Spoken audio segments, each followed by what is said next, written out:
नमस्कार दोस्तों बहुत बहुत स्वागत है आप सबका 2021 में, यानी कि नई सुबह है, नया सवेरा नव वर्ष में। सो दोस्तों, आप सबको नव वर्ष की हार्दिक शुभकामनाएं।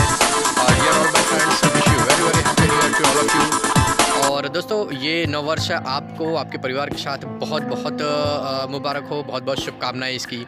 और दोस्तों, ये पीछे देखिए आपकी, अभी हम अमेठी स्टेशन पे, और यहाँ कुछ आपको इक्विपमेंट दिख रहे हैं। ये पोटा केबिन है, हाइड्रा है और कुछ इक्विपमेंट्स हैं।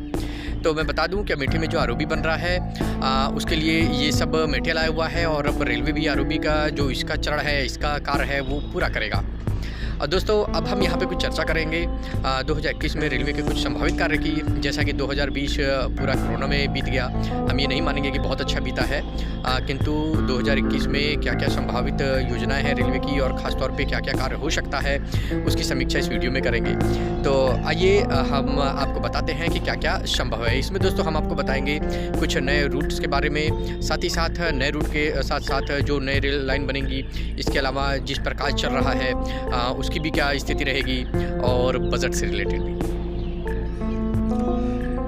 दोस्तों, यहाँ मैं आपको बताना चाहूँगा कि शाहगंज से ऊंचाहार वाया सुल्तानपुर अमेठी ये रेल लाइन प्रस्तावित है, और जिसकी दूरी लगभग 100 किलोमीटर के आसपास पड़ेगी।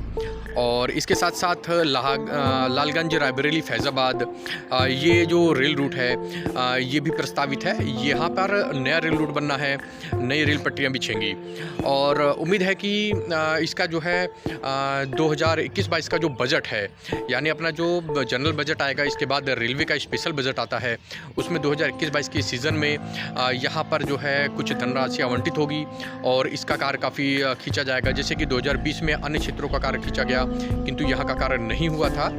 तो मैं फिर से आपको बता देता हूँ कि शाहगंज से ऊंचाहार वाया सुल्तानपुर अमेठी जो लाइन जाएगी, साथ ही साथ लालगंज रायबरेली फैज़ाबाद जो रेलखंड बनेगा, तो इसका जो है बजट आने की उम्मीद है 2021-22 के बजट में। तो आप लोगों के लिए बेहद खुशी की बात है कि ये रेलखंड भी जल्दी पूरा होगा। तो ये तो हो गई संभावना, पहली संभावना। अब इसके बाद हम बात करते हैं, तो कुछ विस्तार की भी योजना है रेलवे की, और इसमें जैसे कि कुछ बाईपास है और 4 लेन है।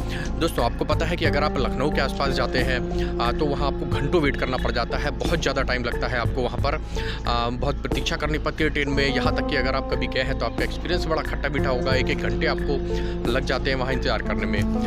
किंतु आपको मैं बता दूँ कि उत्तरेटिया से ट्रांसपोर्ट नगर लाइन का दोहरीकरण और ट्रांसपोर्ट नगर का विस्तार की योजना है, जिसमें कि ट्रांसपोर्ट नगर जो है वो बनाया भी जा रहा है। और यहाँ पर अभी जो लाइन की हम बात करते हैं, तो ये सिंगल रूट था, और इसका दोहरीकरण की जो है प्रस्तावित कर दिया गया है। तो इस वर्ष ये भी जो है बनने की पूरी उम्मीद है। और दोस्तों, उत्तरेटिया से ट्रांसपोर्ट नगर यहाँ पर जैसे कि बताया मैंने कि सिंगल रूट था, तो यहाँ पर इस समय सिर्फ मालगाड़ियाँ का संचालन होता था, किंतु ये जब दोहरीकरण हो जाएगा तो यहाँ पर जितनी भी आपकी यात्री ट्रेन है, इनका भी संचालन किया जाएगा। और यहाँ लाइन बनने से फ़ायदा ये होगा कि ट्रांसपोर्ट नगर विकसित होगा, और ये बाईपास का काम करेगा। यानी जिन ट्रेनों को बरेली मुरादाबाद होकर जाना होता है, वो ट्रेनें इस मार्ग से जाएंगी, तो लखनऊ पे पड़ रहा जो विशेष दबाव है, बहुत ज़्यादा लोड है, वो कम होगा।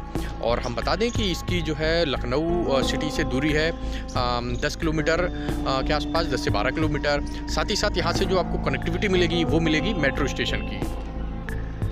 दोस्तों, अब बारी है दिलकुशा लखनऊ आलमबाग रेलखंड की, जो है तो मात्र 20 किलोमीटर का, किंतु यहाँ पर 4 लेन बनेगा। एक जंक्शन के रूप में ये फैलाया जाएगा रेलवे का नेटवर्क, क्योंकि यहाँ पर लखनऊ में जैसे मैंने बताया कि बहुत ज़्यादा भीड़ भाड़ रहती है, तो उसकी भीड़ को कम करने के लिए, जिससे कि कम समय में यात्रियों को सुविधा मिले और आराम से यात्री अपने गंतव्य तक पहुँच सकें, तो यहाँ पर भी जो है 4 लेन का निर्माण होगा। तो 2 पटरियों से ज़्यादा यहाँ पे 4 बनेंगी, और इससे भी हमको काफ़ी आराम मिलेगा, जिससे कि हमारा टाइम कम लगेगा और ट्रेनों में लगने वाला समय भी काफ़ी कम हो जाएगा। अब हम इसके बाद बताते हैं आपको अमेठी प्रतापगढ़ जंघई जो रेलखंड है, ये लगभग 100 किलोमीटर का एक सेक्शन है, और यहाँ पर दोहरीकरण का कार्य बाकी है। क्योंकि यहाँ पे विद्युतीकरण का कार्य तो काफ़ी चल रहा है, किंतु दोहरीकरण का जो है कार्य बाकी है। और उम्मीद करते हैं इस 21-22 का जो बजट है इसमें भी इसका धनराशि आवंटित होगी और ये रेलखंड भी जो है अपना पूर्णता की ओर जाएगा। अब इसके बाद आइए चलते हैं इसी क्रम में आगे बढ़ते हुए, तो वो रहेगा अयोध्या से प्रयागराज, जो कि खुद ही बहुत ही पौराणिक तीर्थ स्थानों को जोड़ता हुआ है। और ये जाएगा अयोध्या, सुल्तानपुर, प्रतापगढ़ और प्रयागराज। ये लगभग 200 किलोमीटर का सेक्शन है और इस वर्ष 2021 में पूरी संभावना है कि यहाँ का भी जो है विद्युतीकरण और दोहरीकरण का कार्य पूरा हो जाए। तो ये भी बहुत अच्छी बात रहेगी दोस्तों। वर्ष तो ये संभावना भरा है और हमारी उम्मीद ये है कि 2020 की भांति ये तकलीफ़ लेकर ना आए। हालांकि 2020 में रेलवे ने बहुत ही अच्छे अचीवमेंट किए हैं। हमारी भारतीय रेल ने 2020 में ऐसे कीर्तिमान बनाए हैं कि जो इससे पहले कभी ना बनाई थी। जहाँ तक कि इसने ट्रेनों के टाइम को लेकर, पंक्चुअलिटी को लेकर और साथ ही एक से एक कीर्तिमान बनाए हैं, जैसे कि हमने अपनी अलग अलग वीडियो में दिए हैं, तो उसको आप चाहे तो हमारे चैनल पे देख सकते हैं। तो अब हम आपको ये भी बता दें कि जैसे 2020 का हमने बताया कि संभावनाएं तो बहुत थी, लेकिन वर्ष कैसा बीता आप सबको पता है। 2021 बहुत ही ज़्यादा आशापूर्ण है, उम्मीदों भरा है। तो यहाँ पर अमेठी से लखनऊ का जो सेक्शन है, हमने कई बार वीडियो के माध्यम से आपको उसकी जानकारी दी है। यहाँ पर लगभग 75% 75% काम पूरा हो चुका है और अभी जो है यहाँ पर लगभग 25% का कार्य बचा हुआ है, जो कि है जायज़ से लेकर गंगागंज तक का। और इसके बाद जब ये कार्य पूरा हो जाएगा तो ये सेक्शन भी काफ़ी ज़्यादा पूरा हो जाएगा। और जब उधर जंघई तक का रूट पूरा का पूरा हो जाएगा तो हम ये कह सकते हैं कि वाराणसी से लखनऊ तक का जो कार्य है, वाराणसी से लखनऊ जो रेल सेक्शन है, वो पूरी तरीके से इलेक्ट्रीफाइड और डबलिंग कंप्लीट होगा।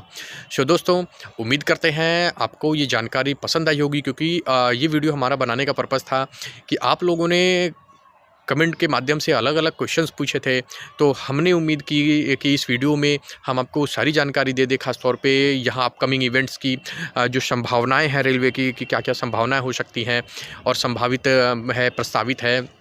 सो दोस्तों, अगर इसमें कुछ छूट जाता है या कुछ आप लोगों के पास रहता है तो उसके लिए हम माफ़ी चाहते हैं। और बाकी हमारी उम्मीद है कि आप लोग हमसे अवश्य जुड़ेंगे, क्योंकि हमारा लक्ष्य है आप लोगों को सटीक जानकारी देना यहाँ चल रहे कार्यों की। सो अंत में हम आपको फिर से एक बार कहना चाहेंगे कि ये नव वर्ष आप लोगों के लिए मंगलमय हो। इस वर्ष आप वो सब चीज़ें अचीव करें जो चीज़ें आपसे 2020 में छूटी थी। So wish you very very happy new year to all of you.